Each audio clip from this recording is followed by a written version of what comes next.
The CIA director's shoes were Italian leather, polished to a mirror shine, the kind that didn't belong in a place that smelled like antiseptic and exhaustion. Maya Reyes noticed them first, before she noticed the three-piece suit, the Secret Service detail, or the way every doctor in the ICU suddenly stood straighter. "I need Commander Reyes," Director Blackwell said to the charge nurse. "It's a matter of national security." Maya's hands stilled on the 4-pump she was programming. That name hadn't been spoken aloud in 4 years. 96 hours earlier, the overnight shift at Georgetown Memorial was a study in controlled chaos. Machines beeping their mechanical prayers, nurses moving through pools of fluorescent light, the distant wail of an ambulance cutting through the 2 a.m. stillness. Maya Reyes was a shadow in navy scrubs 2 sizes too large, dark hair pulled back in a bun secured with a pin and a clip that had seen better days. At 33, she perfected the art of being overlooked. "Reyes." Dr. Whitmore didn't glance up from his phone. "The senator's wife in pod 4 needs fresh linens. Make sure you use the good ones from the private stock." "Got it." Maya's voice was soft, agreeable, the kind of voice that disappeared into background noise. She'd been at Georgetown Memorial for 6 weeks. In that time, exactly 3 people had learned her first name. The rest called her Reyes when they remembered to call her anything at all. To Dr. Whitmore and his colleagues, she was interchangeable with the walls, necessary but invisible. Maya preferred it that way. The ICU was quiet tonight, only 5 of 12 beds occupied. Pod 4 held Patricia Carmichael, wife of Senator James Carmichael, recovering from emergency cardiac surgery. The woman had been kind to Maya, unlike the senator himself, who'd spent the past 3 days treating the nursing staff like servants. "How are you feeling, Mrs. Carmichael?" Maya adjusted the 4 rate with practiced efficiency, her hands steady despite the exhaustion that lived permanently behind her eyes. "Better, dear. Though James is driving everyone mad." Patricia's smile was weak but genuine. "You're always so calm. I don't know how you manage him. I've dealt with worse." The words slipped out before Maya could catch them, a crack in her carefully constructed facade. Patricia studied her with sharp eyes that didn't match her frail appearance. "I believe you have." Maya smoothed the blankets and retreated before the conversation could go deeper. She'd learned that depth led to questions, questions led to stories, and her stories were buried in classified files that officially didn't exist. The break room coffee tasted like regret and burnt plastic. Maya was forcing down her second cup when Dr. Whitmore burst through the door, his face flushed. "We've got incoming. VIP patient, some kind of federal protection detail. They're demanding our most experienced critical care nurse." He looked past Maya to Nurse Paulson. "Sarah, you're up." "I'm managing the senator's wife and 2 post-ops," Sarah protested. "Then, Jenkins." Dr. Whitmore scrolled through his tablet. "No, he's in pod 2 with that liver transplant."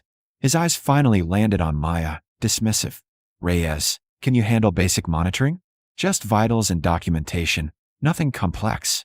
Something flickered in Maya's chest, the ghost of who she'd once been. "I can handle it. Just don't touch anything without asking first. This patient is apparently critical to some federal operation. Last thing we need is a mistake because..." He waved vaguely at her, as if she were a liability he couldn't quite name. 20 minutes later, the ICU transformed. Secret Service swept the floor, checking corners and sight lines with professional paranoia Maya recognized from another life. A detail she couldn't help but assess. For agents, standard protective formation, one with a barely concealed earpiece malfunction that would get him reassigned if she were still writing evaluations. But she wasn't. She was just a nurse. The patient arrived on a ventilator, surrounded by a medical team from Walter Reed. Maya caught glimpses through the controlled chaos. Male, late 40s, severe facial trauma with surgical dressings, multiple 4 drips suggesting sepsis protocol. "Stabilize him in pod 7, the lead physician barked. "This man doesn't exist officially. No names in the charts. Patient X for all documentation." Maya helped transfer him, her hands moving with efficiency that the Walter Reed team noted with brief, approving glances. She'd done this before, thousands of times, in field hospitals where the patients arrived in pieces and the documentation was written in smoke. "Vitals every 15 minutes, the lead physician told her. "Any change, you call me immediately. Not Whitmore, not the attending me. Understood. Copy. The word emerged automatically. She corrected herself. Yes, doctor. For the next 6 hours, Maya monitored patient X with the kind of attention she'd once reserved for targets. She tracked his vitals, adjusted his ventilator settings when his O2 saturation dipped, noted the subtle signs of sepsis despite the broad-spectrum antibiotics coursing through his system. At 4 a.m., his blood pressure began dropping. Maya checked the monitor twice, then reached for the phone. Don't. The voice was barely a whisper, rough from the ventilator tube. Patient X's eyes had opened. Ice blue, sharp despite the pain. Russian. Accent, you heard it? Maya's blood ran cold. Sir, you need to rest, one of the nurses. Asking questions. Russian, SVR. His hand moved weakly toward the foreline. Compromised, they're coming for me. Before Maya could respond, the lights went out. Emergency generators kicked in after 3 seconds of absolute darkness, bathing the ICU in dim auxiliary lighting that turned everything clinical into something menacing. Maya's body recognized the shift before her mind processed it. The way silence could become weapon, how shadows could hide threats. Stay calm, Dr. Whitmore's voice carried across the unit, thin with forced authority. Just a power outage. Generators have everything covered. But Maya was watching the Secret Service detail. 3 agents had immediately positioned themselves around Pod 7. The 4th was speaking rapidly into his wrist mic, his hand hovering near his weapon. Something was wrong. Patient X gripped Maya's wrist with surprising strength for a man who had been unconscious moments ago.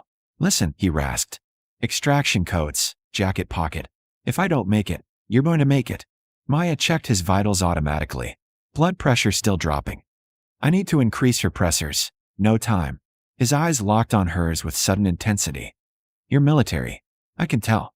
The way you move. What branch?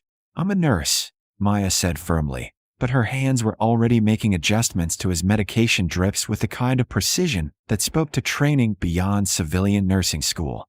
Navy, he decided. Special Operations Medical? No. Something else. The way you checked those agents when they came in. Tactical assessment. You're. A scream cut through the ICU.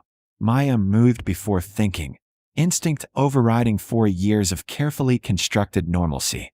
She was at the nurse's station in 3 strides, where Nurse Jenkins stood frozen, staring at his computer screen. What is it? Dr. Whitmore demanded. The security system. Someone locked down all the exits. Jenkins' voice shook. We're sealed in.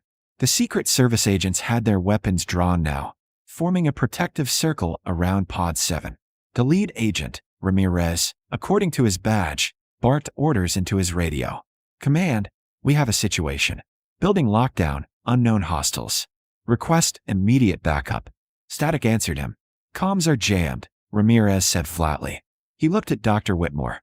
How many people on this floor? ICU staff, 6 nurses, 2 doctors, 3 respiratory therapists. Plus 5 patients and maybe a dozen visitors. Get everyone into the center pods. Away from windows and doors. Reyes scanned the unit with practiced efficiency, his gaze sliding over Maya like she was furniture. She'd seen that look before. The way operators assessed threats and dismissed civilians in the same breath. Agent Reyes. Maya kept her voice level. Your earpiece is malfunctioning. The one on your left. Static pattern suggests an active RF jammer, probably within 50 feet. Reyes's head snapped toward her. How do you? And your formation is exposing Pod 7's north side. There's a ventilation access panel in the ceiling that's been unsecured since maintenance this morning. If someone wanted an entry point, who the hell are you? Reyes interrupted. Before Maya could answer, the ventilation panel she'd just mentioned crashed open. A figure dropped through, black tactical gear, suppressed pistol already tracking targets. Maya was moving before the agents could react. She grabbed the crash cart, swung it sideways into the gunman's sight line. His shot went wide, punching through the cart's steel frame where her head had been a heartbeat earlier. Reyes and his team returned fire, but the gunman had already rolled behind Pod 3, using Mrs. Carmichael's husband, Senator Carmichael, as a shield. Nobody move, the gunman shouted in accented English. Russian, Maya noted. Patient X had been right. We want the patient in Pod 7. Give him to us, everyone else lives. Not happening, Reyes said. Then people die. The gunman pressed his weapon to Senator Carmichael's temple. Starting with him, the ICU had gone silent except for the mechanical wheeze of ventilators and the steady beep of monitors. Dr. Whitmore had his hands up, backing slowly toward the wall. Nurse Jenkins was crying silently behind the central station. Maya remained perfectly still, calculating. One hostile visible, but patient X had said they're coming, plural, which meant more gunmen, probably securing the floor or cutting off backup routes. We need to evacuate the patients, Dr. Whitmore said, his voice breaking. This is a hospital, for God's sake, shut up. The gunman's eyes swept the room, landing briefly on Maya before dismissing her. Another invisible nurse, not worth attention. His mistake. Agent Ramirez, Maya said quietly. The gunman's using a GSH-18. Russian military issue. Magazine capacity is 18 rounds. He's fired once, which means, I said shut up. The gunman swung his weapon toward Maya, and in that half second when his aim left the senator, everything happened at once. Ramirez's team took the shot. The gunman dove left, returning fire. And Maya found herself moving with muscle memory that belonged to someone she tried to bury, grabbing Dr. Whitmore, pulling him down as bullets shattered the glass partition behind them. When the gunfire stopped, the gunman was down but not dead, writhing behind Pod 3.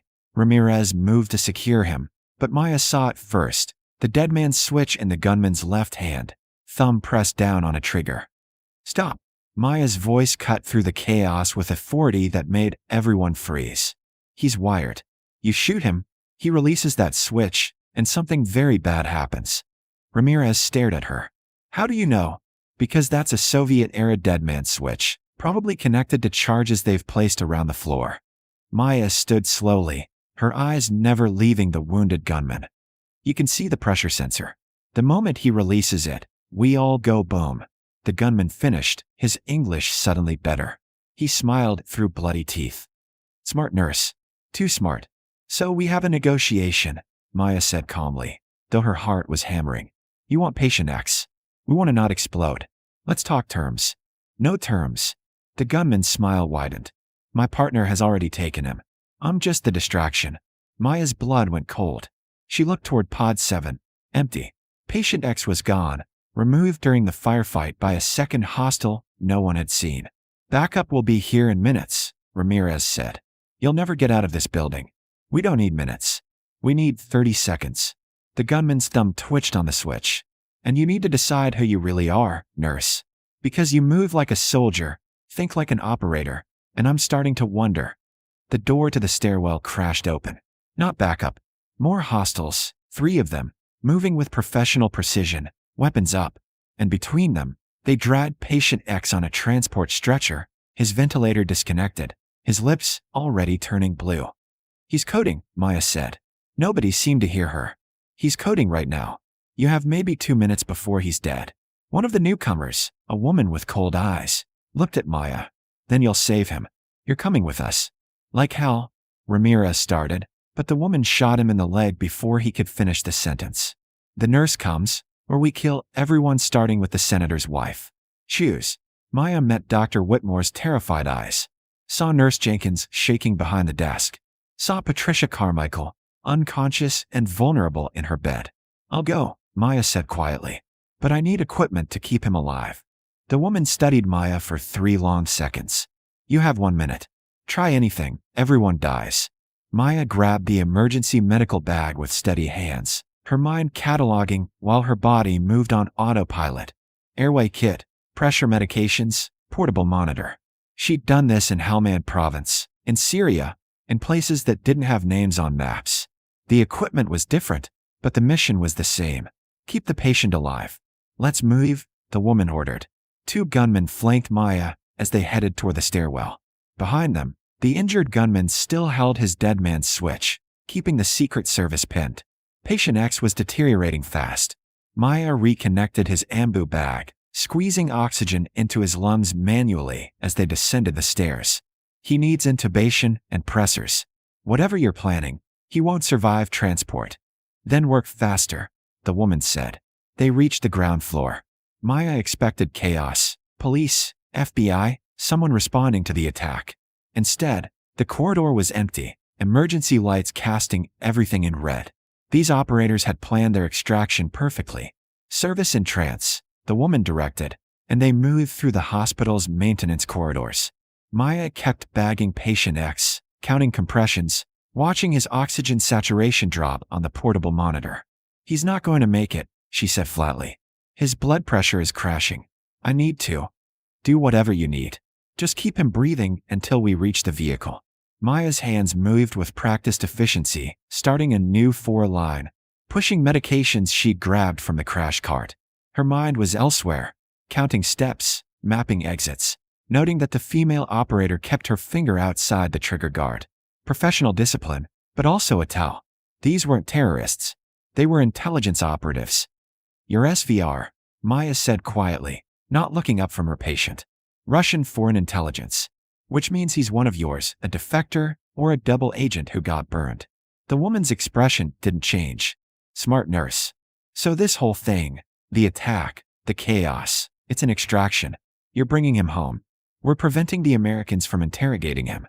There's a difference." The woman paused at a door, checking her watch. "Vehicles here. Move."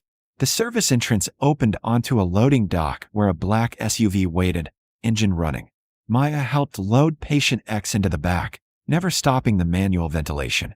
One of the gunmen climbed in beside her. "Wait." Maya looked at the woman. "You said you'd let them go. The people upstairs." "I lied." The woman raised her weapon, and Maya's entire body went cold. "You shoot me, he dies in the next 90 seconds. And whatever intelligence you're trying to protect dies with him." Maya's voice didn't shake. "Your extraction fails, your operation burns. And you explained to Moscow why you lost an asset over hospital witnesses who can't identify you anyway." The woman's eyes narrowed. "You're not afraid. I've been shot at by professionals. You want to kill me? I can't stop you. But I can let him die out of spite." Maya met her gaze steadily. "Where you keep your word. Let those people live. And I keep him alive long enough for you to get whatever you need from him. Your choice." For a moment, everything hung in balance. Then the woman lowered her weapon and spoke rapid Russian into her radio. "Tell Petrov to leave the switch with a 30-second timer. We're gone." "The bomb," Maya started. "There is no bomb. Just the threat of one." The woman smiled coldly. "Good enough to keep them contained while we extract. Now drive." The SUV accelerated away from Georgetown Memorial. Maya focused on patient X, monitoring his vitals while the city blurred past. Her hands were steady, her mind clear. This was what she'd trained for, field medicine under impossible conditions, keeping people alive when everything said they should die.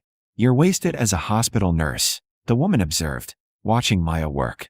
"Someone with your skills." "I'm exactly where I choose to be." 20 minutes later, they pulled into an abandoned warehouse near the river. The gunman hauled patient X onto a waiting gurney where a full surgical setup waited. Lights, monitors, equipment that looked military grade. "We have a trauma surgeon en route," the woman said. "Your job is done."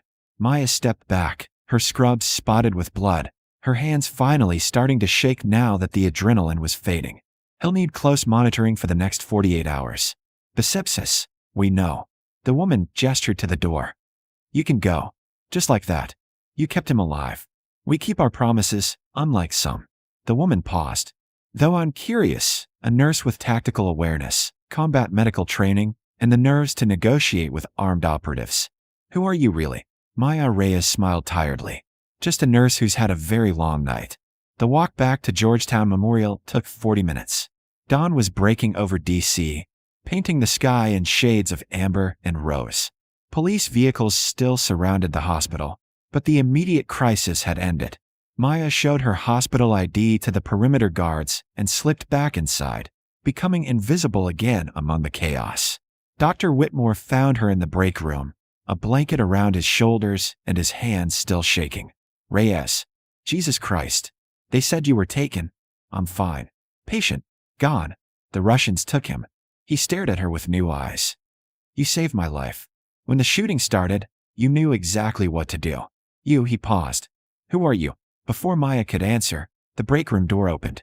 The man who entered made everyone stand straighter. Expensive suit, steel gray hair, and the unmistakable bearing of serious authority. The Secret Service agents with him had different patches. Different protocol. I need Commander Reyes, Director Blackwell said, his eyes finding Maya immediately. It's a matter of national security. The break room went silent. Dr. Whitmore looked between them, confused. Commander? She's a nurse. She's a former Navy Special Operations combat medic, Director Blackwell said quietly. 8 years with SEAL Team 3, 2 years with JSOC Medical, 3 classified operations I can't name in present company. Distinguished herself in situations that would break most operators. He looked at Maya, and she walked away 4 years ago without explanation. Maya set down her coffee cup carefully. Director Blackwell, I'm retired. I know, and I respect that choice. Blackwell stepped closer, lowering his voice. But that patient the Russians extracted, he was ours. A CIA asset who'd infiltrated SVR's medical warfare program. The intelligence he carried could prevent a biological attack on American soil. Then I'm sorry for your loss. I'm not here to recruit you, Commander. Blackwell's expression softened slightly. I'm here to say thank you. The tracking device you planted in his foreline when you were treating him, very clever. We're already moving to intercept. Maya allowed herself a small smile. I have no idea what you're talking about. Of course you don't. Blackwell handed her a card. But if you ever decide that healing and protecting don't have to be separate missions, we could use someone like you. Someone who knows how to fight and chooses not to unless absolutely necessary. He left as quietly as he'd entered. The break room slowly came back to life. Whispered conversations, shocked glances at Maya, who remained still and silent. Dr. Whitmore sat down across from her. Commander, you were a commander. Was. Past tense. Maya stood, adjusting her scrubs. I have rounds to finish. Wait. He caught her arm gently. I treated you like you were invisible. Like you were a god. I'm so sorry. Don't be. I wanted to be invisible. Maya's voice was quiet but firm. I spent 8 years being someone important, making life and death decisions, carrying weight that broke me in ways I'm still healing from. This job, these scrubs, being just another nurse, it saved my life. But tonight I did what needed to be done. Same as I do every shift. The only difference is now you're paying attention. She smiled slightly. I'll take that as an improvement. 3 days later, Maya was charting in the ICU when Patricia Carmichael was wheeled back in for a follow-up procedure. The senator's wife smiled when she saw Maya. They told me you were taken by those men, that you saved everyone. I just kept someone alive long enough to get medical help. It's what nurses do. It's what you do, Patricia corrected. James wanted to thank you personally, but I suspect you'd hate that. Maya smiled. Very much. Then I'll thank you instead. Patricia squeezed her hand. And I'll keep your secret. Everyone deserves a chance to be who they choose to be. The shift ended at 7 a.m., sunlight streaming through the ICU windows. Maya walked to her car. Same ancient Honda, same quiet anonymity. But something had shifted. Dr. Whitmore had started saying, "Good morning," and making eye contact. Nurse Jenkins had asked her opinion on a difficult case. The hospital administrator had quietly upgraded her pay grade. They saw her now. Not Commander Reyes, not the operator she'd been. Just Maya, a skilled nurse who happened to be capable of extraordinary things when required. She drove home through morning traffic, Director Blackwell's card still in her pocket. She'd throw it away eventually. Or maybe she'd keep it, a reminder that she could go back if she wanted to. But she didn't want to. Maya Reyes had spent 8 years saving lives in war zones, carrying the weight of every person she couldn't save. Now she saved lives in fluorescent-lit rooms, one patient at a time, anonymous and essential. It was exactly enough. The warrior had found her peace. And she was healing, finally, one quiet shift at a time.